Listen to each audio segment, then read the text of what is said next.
Find the zeros of the polynomial and verify the relationship between zeros and coefficient. देखिए अगर आपको इस type के क्वेश्चन मिल जाते हैं तो आप क्या करेंगे। देखिए जब भी इस टाइप के क्वेश्चन मिले तो आपके माइंड में होना चाहिए कि हमें उसको फैक्टराइज करना है। अच्छा फैक्टराइज करना है क्योंकि ये क्वाड्रेटिक पॉलिनोमियल होगा, तो जब क्वाड्रेटिक पॉलिनोमियल होगा तो उसके दो जीरोज होंगे। तो यानी जीरोज का क्या मतलब होता है, जीरोज का मतलब ये होता है कि हमें जो भी इसमें वेरिएबल रहेगा उसकी वैल्यू फाइंड करनी रहेगी। तो उसके दो वैल्यू आएंगे, तो जो वैल्यू आएंगे उसी को हम जीरोज बोलते हैं। अब यहाँ जैसे यहाँ दिया गया 4u² प्लस 8u दिया गया है, क्योंकि यह क्वाड्रेटिक है। क्वाड्रेटिक मतलब जिसकी जो डिग्री 2 होती है उसको बोलते हैं क्वाड्रेटिक पॉलिनोमियल होते हैं। ऐसा पॉलिनोमियल जिसकी डिग्री क्या होती है, 2 होती है। तो ये क्या है, क्वाड्रेटिक पॉलिनोमियल है। तो अब देखिए क्वाड्रेटिक पॉलिनोमियल होता कैसे है। क्वाड्रेटिक पॉलिनोमियल ऐसे होता है, यानी ax² प्लस यहाँ bx और प्लस यहाँ c, ये क्वाड्रेटिक पॉलिनोमियल होता है। ठीक है, ये standard form of quadratic polynomial होता है। इसी तरीके से यहाँ ये दिया गया है, c की वैल्यू इसमें नहीं दी गई है, तो जब c की वैल्यू नहीं दी गई है तो हम क्या करेंगे, उसको हम c की वैल्यू 0 मानेंगे। चलिए ठीक है, अब हम क्या करते हैं, देखिए जब भी आपको ऐसा क्वेश्चन मिले तो हमने क्या कहा, आपको क्या करना है, फैक्टराइज करना है। सीधी सी बात है, आपको उसमें घबराने की बात नहीं है। यहाँ जो दिया है सबसे पहले उसी को हम लिखेंगे। यहाँ दिया है 4u², ठीक है, प्लस यहाँ 8u दिया गया है। ठीक है, इसी को आप थोड़ी देर के लिए आप इसको 0 मान लीजिएगा, थोड़ी देर के लिए, क्योंकि ये क्या है, क्वाड्रेटिक पॉलिनोमियल है। तो to find the value of या जीरोज ऑफ द पॉलिनोमियल, तो हम क्या करते हैं, उसको 0 मान लेते हैं थोड़ी देर के लिए, क्योंकि पॉलिनोमियल 0 में नहीं लिखा जाना चाहिए, नहीं लिखा जाता है सामान्यतः, या जनरली नहीं लिखा जाता है। लेकिन अगर हमें उसकी वैल्यू या जीरोज फाइंड करना है तो उसकी वैल्यू हम 0 क्या है, रख लेते हैं। चलिए, तो अब क्या है इसमें, देखिए यहाँ भी u है, यहाँ भी u है, यहाँ भी 4 है, यहाँ भी 4 है, तो हम क्या करेंगे, 4u का मान लेंगे। तो हो जाएगा आपका 4u, अगर आप कॉमन लेंगे यहाँ क्या बचेगा, u बचेगा। ठीक है, तो u बचेगा, इसका मतलब क्या हो जाएगा, प्लस यहाँ हो जाएगा 2 हो जाएगा और इक्वल टू यहाँ 0 हो जाएगा। ठीक है, तो एक तरीका ये हो गया। अच्छा अब देखिए क्या है, यहाँ 2 कंडीशन है। ठीक है, अब ऐसा अगर हो गया तो हम एक बार इसको लिख सकते हैं कि 4u = 0 लिख सकते हैं। ठीक है, या एक दूसरी कंडीशन, अच्छा जब 4u, दूसरा कंडीशन क्या ले सकते हैं, दूसरा कंडीशन ले सकते हैं कि u + 2 = also 0, यानी हम दोनों की वैल्यू एक बार 0 रख सकते हैं, क्योंकि दोनों के प्रोडक्ट जो है वो 0 है। ठीक है, तो कोई इसमें से एक 0 होगा तभी तो यहाँ आके 0 हो रहा है। ठीक है, इसका मतलब क्या है, अब हम इसको रख सकते हैं कि u = यानी अब देखिए दोनों तरफ क्या है, यहाँ 4 है, यहाँ 0 है, तो यानी हमें u की वैल्यू फाइंड करना है। इसका मतलब 4 को हटाना होगा, 4 तो एक ही कंडीशन हटेगा, हमको डिवाइड करना होगा दोनों तरीके से। तो इसको हम यहाँ कर देंगे, यानी u = क्या हो जाएगा, 0 अपॉन यहाँ हो जाएगा 4, तो यानी u = हो गया 0। तो ये हो गया एक पहला वैल्यू हो गया, मतलब u = 0। तो जो पहला वैल्यू मिल गया इसका मतलब क्या हो गया, इसी को हम बोलते हैं अल्फा, और अल्फा की वैल्यू क्या हो गया, 0।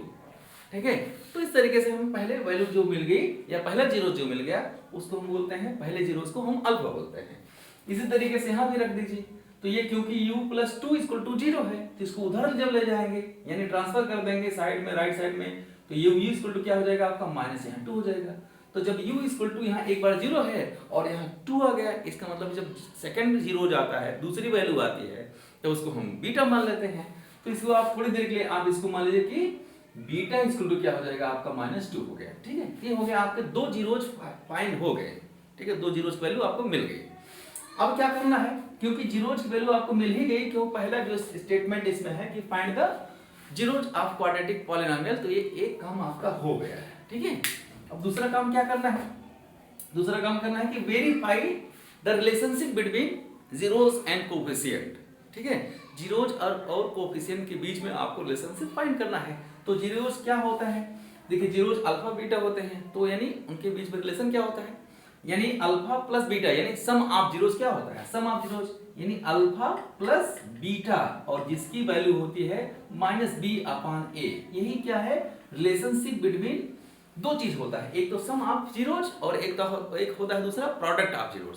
तो दोनों की वैल्यू जो है, दोनों का क्या है, वो इक्वल होने चाहिए, यानी right side equal to left side रहना चाहिए। तो चलिए, तो सबसे पहले हम यहाँ ये रख लेते हैं। चलिए थोड़ा सा यहाँ हम आपको यहाँ समझाने की कोशिश करते हैं कि यहाँ a, b और c की वैल्यू क्या होती है। फार्मूला और क्या दूसरा क्या होता है, एक चीज होता है, देखिए ये सम ऑफ जीरोज है, और दूसरा होता है प्रोडक्ट ऑफ जीरोज, मतलब अल्फा इंटू बीटा, और ये होता है c/a होता है। अब आप यही नहीं समझ पा रहे होंगे, अगर नहीं समझ पा रहे हैं कि a और b क्या होता है तो आप इससे समझ जाइए।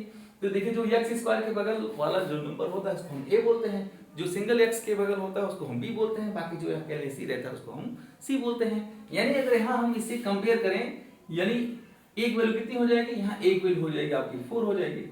बी की वैल्यू अगर हम यहाँ देखें तो यहाँ 8 हो जाएगा, ठीक है।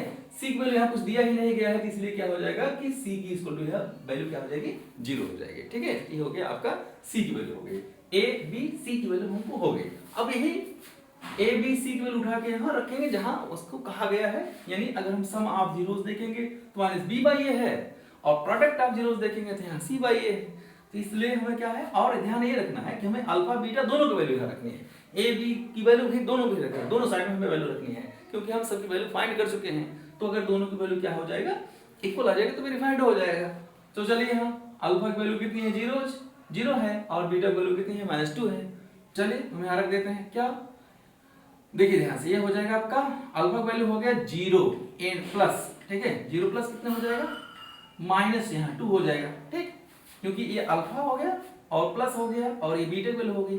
इसके बाद क्या है, minus B by A, alpha plus beta की वैल्यू कितनी होती है, माइनस बी बाई ए, तो यहाँ माइनस लगा दीजिए। बी की वैल्यू कितनी है, यहाँ बी की वैल्यू यहाँ 8 है, यहाँ रखेंगे 8, ठीक है, और ए की वैल्यू कितनी है, ए की वैल्यू 4 है, तो यहाँ आप 4 रखेंगे, ठीक है। देखिए क्योंकि यहाँ 0 है और ये प्लस है, यहाँ माइनस है, तो इसका मतलब क्या हो जाएगा, प्लस माइनस माइनस हो जाएगा, तो हो जाएगा माइनस, यहाँ 2 है इक्वल टू, इसको काट दीजिए, 4 1 जा 4, 4 2 जा 8, ये हो जाएगा, यहाँ माइनस है इसलिए क्या हो जाएगा, माइनस यहाँ 2 हो गया।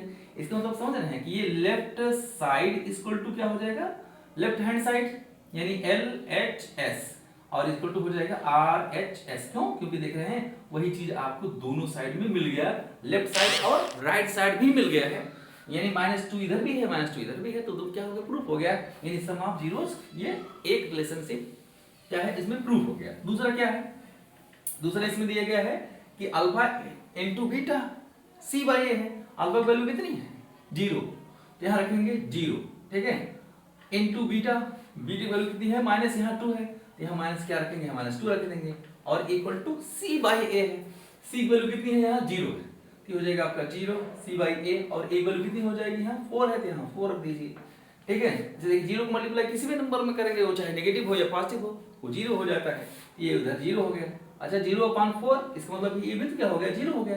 इसका मतलब फिर यहाँ देख रहे हैं LHS इक्वल टू हो जाएगा RHS। तो इस तरीके से क्या है, इसका भी क्या है, हमें दोनों साइड इक्वल हो रहा है या हो गया है, तो यानी हमें प्रूफ, यानी हमें क्या है, हमने वेरीफाई कर दिया, आपने वेरीफाई कर दिया, क्या कर दिया, दोनों साइड क्या है उसके जीरोस के, यानी प्रोडक्ट ऑफ जीरोस और सम ऑफ जीरोस क्या दोनों साइड इक्वल है, इसका मतलब क्या हो गया, वेरीफाई हो गया। तो इस तरीके कोई क्वेश्चन हो जाए मिलेगा तो आपको इसी तरीके से उसको क्या करना है, वेरीफाइड करना है, ठीक है, वही वेरीफाइड हो गया। तो आज के लिए बस इतना ही, मिलते हैं हम नई वीडियो में, तो पहले नमस्कार।